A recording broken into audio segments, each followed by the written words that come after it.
बोकारो दिन भर में आज बोकारो ने बदला किरदार, भेजा जीवन दायिनी वायु, बताएंगे। संकट काल में अपनी सेवा दे रहे एम्बुलेंस चलाने वाले कोरोना योद्धाओं का हाल भी जानेंगे। खाद्य सुरक्षा पदाधिकारी और सिटी मैनेजर ने क्यों किया चास का दौरा, इसकी भी बात करेंगे। नमस्कार, मैं हूं सीमा और आप देख रहे हैं बोकारो दिन भर। पिछले 24 घंटे में जिले में बहुत कुछ हुआ। हर बड़ी खबर पर चर्चा करेंगे विस्तार से। जहां तक अन्य खबरों की बात है, बोकारो संगीत कला एकेडमी द्वारा आयोजित ड्राइंग कंपटीशन में भी शामिल होंगे। जिले का मौसम का भी हाल जानेंगे, कोरोना की भी बात होगी और भी बहुत कुछ। लेकिन पहले देश और दुनिया का हाल। महाराष्ट्र के विरार के एक अस्पताल के आईसीयू में लगी आग, 13 मरीजों की दम घुटने से मौत। ऑक्सीजन सप्लाई पर मुख्यमंत्रियों के साथ पीएम नरेंद्र मोदी ने की बैठक। पीएम मोदी ने कहा कि सुनिश्चित करें राज्यों के ऑक्सीजन टैंकर रोके नहीं जाए। भारत में फिर एक दिन में दर्ज हुए सबसे ज्यादा 3,32,730 नए मामले, एक दिन में 2,263 की मौत। महाराष्ट्र में पिछले 24 घंटे में सामने आए 67,013 नए मामले, 568 की मौत। मशहूर संगीतकार श्रवण राठौर का निधन, कोरोना से थे संक्रमित। सप्ताह के आखिरी दिन सेंसेक्स 202 अंक और निफ्टी 64 अंक गिरकर बंद हुआ। वहीं सोने और चांदी के दाम में कोई बदलाव नहीं देखा गया। अब एक नजर आपके राज्य झारखंड की 3 बड़ी खबरों पर। झारखंड में पिछले 24 घंटे में कोरोना के 7,595 नए मरीज, एक दिन में सबसे ज्यादा 106 लोगों की मौत। लोहरदगा के पूर्व सांसद रहे प्रोफेसर दुखा भगत का रांची में निधन। सीएम हेमंत सोरेन का अस्पतालों के सुपरिटेंडेंट को निर्देश, कहा जिलों से राजधानी आने की अफरा तफरी ना हो, अस्पतालों का सर्किट बनाए। तो ये थी देश, दुनिया और झारखंड की खबरें। अब नजर डालते हैं बोकारो के 9 प्रखंडों की खबरों पर जो आज सुर्खियों में बनी रही। वैश्विक महामारी कोरोना से लड़ रहे पूरे देश के लिए ऑक्सीजन इमरजेंसी जैसे हालात हो गए हैं। देश में ऐसे कई लोग हैं जिनकी मौत सिर्फ ऑक्सीजन नहीं मिल पाने के कारण हुई है। ऐसे में स्टील बनाने के लिए मशहूर बोकारो ने त्रासदी से जूझते देश के लिए इस संकट के समय में अपना किरदार बदल दिया है। बोकारो स्टील प्लांट ने देश के अलग अलग राज्यों के लोगों की रक्षा के लिए जीवन दायिनी वायु यानी कि ऑक्सीजन भेजना शुरू कर दिया है। आज करीब 12 बजे रेल और सेल के सार्थक सहयोग से यूपी के लिए स्पेशल ऑक्सीजन एक्सप्रेस से 3 टैंकरों को रवाना किया गया।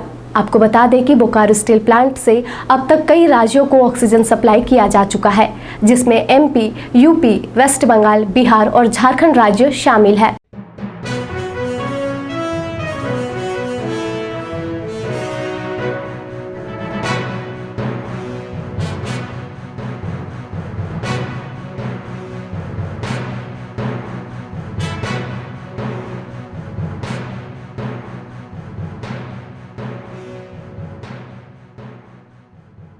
जो स्पेशल ऑक्सीजन एक्सप्रेस चलाई गई है, ये लखनऊ से एक रेक कल आया है रात में और बोकारो स्टील प्लांट से ऑक्सीजन भरकर इसे वापस लखनऊ भेजा जाएगा। कितनी गाड़ियां हैं और कितने इसमें? इस रेक में 3 टैंकर आए हैं और हर टैंकर में लगभग 16 टन लिक्विड ऑक्सीजन डाला गया है। तो लगभग 50 टन लिक्विड ऑक्सीजन यूपी के लिए अभी रवाना होगा। कौन कौन से राज्यों में ऑक्सीजन यहाँ से जाएगा? हमने अपने बोकारो स्टील प्लांट से यूपी के लिए, एमपी के लिए, छत्तीसगढ़ के लिए, वेस्ट बंगाल के लिए, बिहार के लिए और झारखंड के लिए अब तक ऑक्सीजन भेजा है। अलग अलग समय पर अलग अलग राज्यों में जैसे ज़रूरत पड़ रही है ऑक्सीजन जा रहा है। तो बोकारो स्टील प्लांट में ऑक्सीजन का कोई कमी नहीं है, पूरे देश को ये कर सकता है?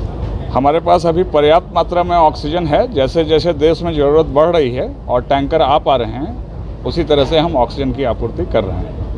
ये कहा जा सकता है कि अब जो जिस तरीके से ऑक्सीजन की कमी कहा जा रहा था, बोकारो स्टील प्लांट उसको पूर्ति करेगा? हमारे सेल के सारे स्टील प्लांट ऑक्सीजन की पूर्ति करने के लिए सक्षम हैं और अपना प्रोडक्शन बढ़ाकर आपूर्ति कर रहे हैं। हम लोगों ने लिक्विड ऑक्सीजन का प्रयोग इंडस्ट्री से में कम कर दिया है और हम सारा का सारा लिक्विड ऑक्सीजन देश की जनता के लिए, लोगों के स्वास्थ्य के लिए भेज रहे हैं हर जगह जहाँ भी जरूरत पड़ रही है। कितनी कैपेसिटी है बोकारो स्टील प्लांट में रोज लगभग 150 टन ऑक्सीजन बनता है और हम ये पूरा 150 टन स्वास्थ्य के लिए, लोगों के स्वास्थ्य के लिए चारों तरफ भेज रहे हैं। कोरोना काल में लोग अपनी जान बचाने के लिए न जाने क्या क्या जतन कर रहे हैं, लेकिन इस महामारी में भी कई ऐसे लोग हैं जो अपनी जान की परवाह ना कर दूसरों की सेवा में जुटे हुए हैं। वो न केवल ड्यूटी निभा रहे हैं बल्कि मानवता की सीख भी दे रहे हैं, जिन्हें आज हम कोरोना योद्धाओं के नाम से जानते हैं। इन्हीं कोरोना योद्धाओं में से एक है एम्बुलेंस सेवा देने वाले कोरोना योद्धा। आज हमारे संवाददाता ने एम्बुलेंस सेवा देने वाले कोरोना योद्धाओं से बात कर उनका हाल जानने की कोशिश की।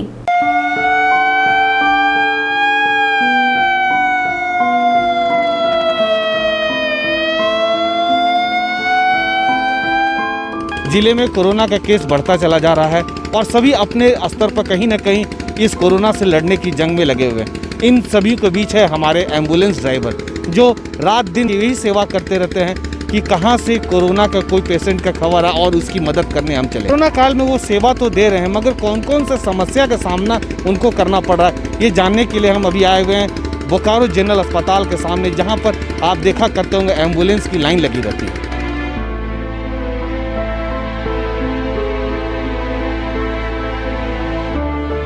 जब आप एम्बुलेंस चला रहे हैं, कोरोना वॉरियर है, कोरोना के पेशेंट को ले जा रहे हैं, तो क्या क्या परेशानी आप लोग को हो रहा है? परेशानी सर हम लोग को रोड में बहुत सारा है। अभी जैसे हम लोग को एम्बुलेंस देख के होटल वाला नाश्ता तक नहीं देते हैं, अगर चाय मांगते हैं तो चाय तक नहीं देता है, पानी तक नहीं देता है कि आप लोग कोरोना ढोते हैं, साइड रहिए। तो हम लोग को खाने पीने में भी लाला पड़ जाता है। सरकार से क्या मदद चाहिए? सरकार से मदद यही चाहिए कि कम से कम हम लोग जब आपका सेवा दे रहे कोरोना वॉरियर्स हम लोग हैं तो कम से कम हम लोग के लिए कुछ सहूलियत दीजिए कि हम लोग कहीं खड़ा हो तो हम लोग को द्वेष का भावना से ना देखे, कम से कम जो सामान मांग रहे वो दुकानदार दे दे। समय पर ऑक्सीजन नहीं मिलता है और भाई लोग जितना सब ऑक्सीजन का डिमांड करते हैं, ऑक्सीजन मिल नहीं पाता है, उस समय में दिक्कत होता है। गाड़ी वाला कहता है कि आप लोग कैसा गाड़ी रखे हैं, तो गाड़ी का हम लोग क्या दिक्कत है, ऑक्सीजन नहीं मिलेगा तो कर ही क्या सकते हैं। और क्या नहीं मिल रहा है? मास्क नहीं मिल रहा है, ऑक्सीजन पाइप नहीं मिल रहा है, जहाँ मिल रहा है उसको 300-400 जो मन में आता है वो रेट ले लेता है लोग।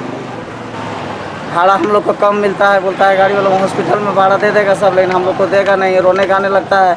अब मजबूरी है हम लोग को कि बात सुनना पड़ता है, देखा नहीं जाता है, हम लोग चले जाते हैं। परेशानी सर ऑक्सीजन का है। जैसे ऑक्सीजन अभी फ़ोन करते हैं तत्काल नहीं मिलता है, पेशेंट लेके ऑक्सीजन ज़्यादा लगता है, ख़त्म होता है। रांची गया गाड़ी हम लोग को आ गया 12 बजे दिन में, ऑक्सीजन खातिर फ़ोन करें तो 4 बजे शाम को मिलेगा। उतना देर गाड़ी खड़ा कीजिए। कहाँ तक ले जाते हैं पेशेंट? यहाँ से रांची जाते हैं, धनबाद जाते हैं, दुर्गापुर तक ले जाते हैं। जब पेशेंट को लेने जाते हैं, कोरोना पेशेंट को, तो क्या क्या प्रिकॉशन रखते हैं? किट पहन के जाते हैं, हमने गाड़ी में भी है, सैनिटाइजर है गाड़ी में। उनसे बातें करने के बाद हमें ये पता चला कि जो कोरोना वॉरियर आज सेवा दे रहे हैं वो आज कहीं ना कहीं सम्मान उन्हें मिलना चाहिए। समाज को यह दायित्व होता है कि इस कोरोना वॉरियर को उन्हें सम्मान दे और उनकी सेवा को हमेशा सैल्यूट करना चाहिए। मैं हिमांशु, द टाइम्स मीडिया।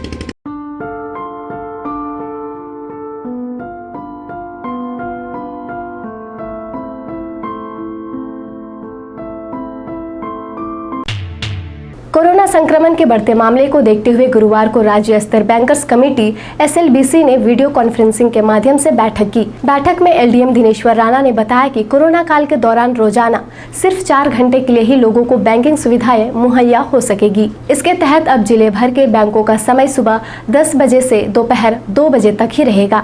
ये आदेश आज से आने वाले 30 अप्रैल तक जारी रहेगा और जरूरत पड़ने पर आदेश को आगे भी जारी रखा जाएगा। इस दौरान बैंक में कुछ ही सेवाएं मुहैया होंगी: नगद जमा, नगद निकासी, चेक की क्लियरिंग, रेमिटेंस और सरकारी लेन देन। आपको बता दें कि मौजूदा हालात को देखते हुए बैंकों में 50% कर्मचारियों की ही उपस्थिति रहेगी और ये व्यवस्था रोटेशन मोड में रहेगी।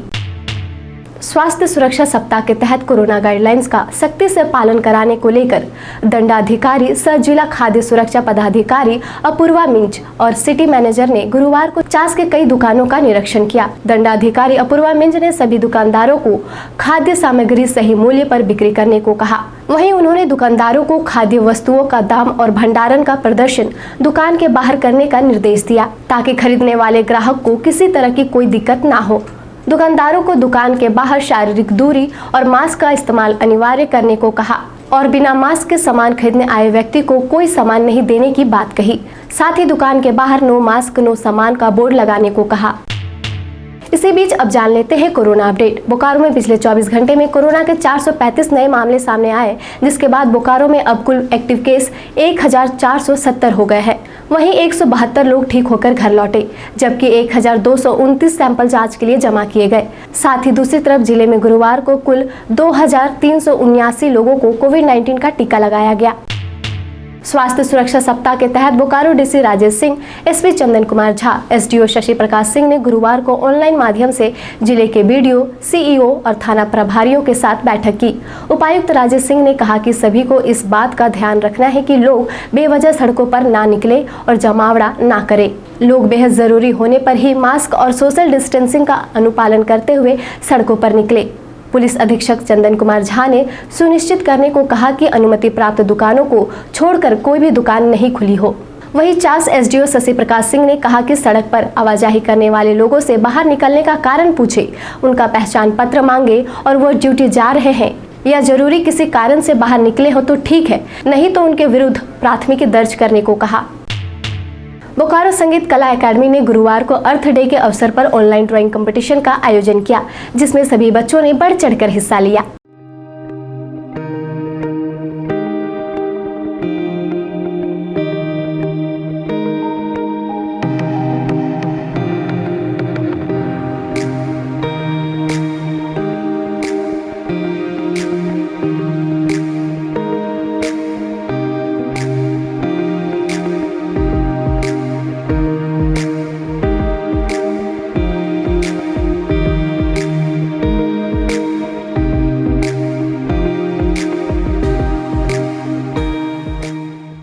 बोकारो संगीत कला एकेडमी ने अर्थ डे यानी पृथ्वी दिवस का आयोजन पूरे हर्षोल्लास के साथ किया।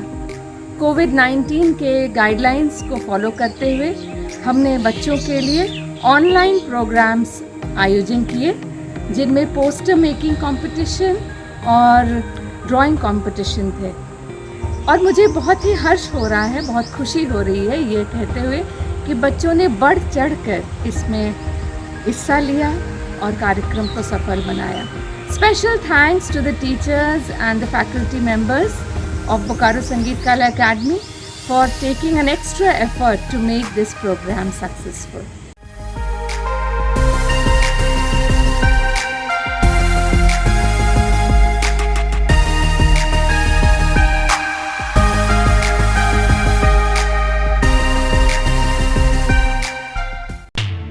हमारे कार्यक्रम शहर आपका के स्वास्थ्य संबंधित श्रृंखला में हम आपको जिले के अलग अलग अस्पतालों में मिल रही सुविधाओं और स्वास्थ्य से जुड़ी अन्य सुविधाओं के बारे में बताया करते हैं, ताकि आपको आपके आसपास के अस्पतालों की पूरी और सही जानकारी मिल सके। अगर आप जानना चाहते हैं कि आपके जिले में किस तरह की सुविधाएं उपलब्ध है, यहाँ आप कैसे पहुँच सकते हैं, यहाँ कौन कौन से डॉक्टर अपनी सेवाएं देते हैं इत्यादि, तो आप द टाइम्स मीडिया के डिवीजन बोकारो टाइम्स का programme Bokaro RNB hospital and Pal eye research centre cooperative colony hospital in Bokaro देख सकते हैं, जिसका लिंक हमने डिस्क्रिप्शन बॉक्स में दिया है।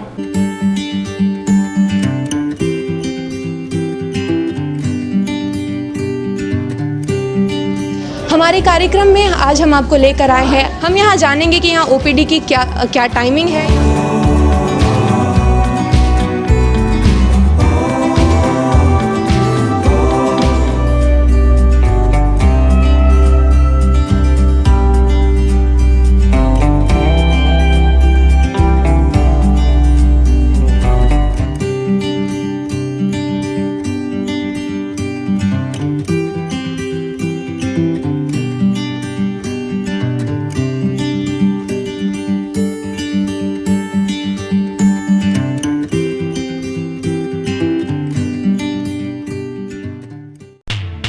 अब जान लेते हैं मौसम का हाल। पिछले दिनों आए मौसम में बदलाव के कारण लोगों को गर्मी से थोड़ी राहत मिली। आज सुबह से ही आसमान साफ रहा और दिन भर धूप खिली रही। मौसम विभाग के अनुसार आने वाले दिनों में तापमान में उतार चढ़ाव होने के आसार हैं।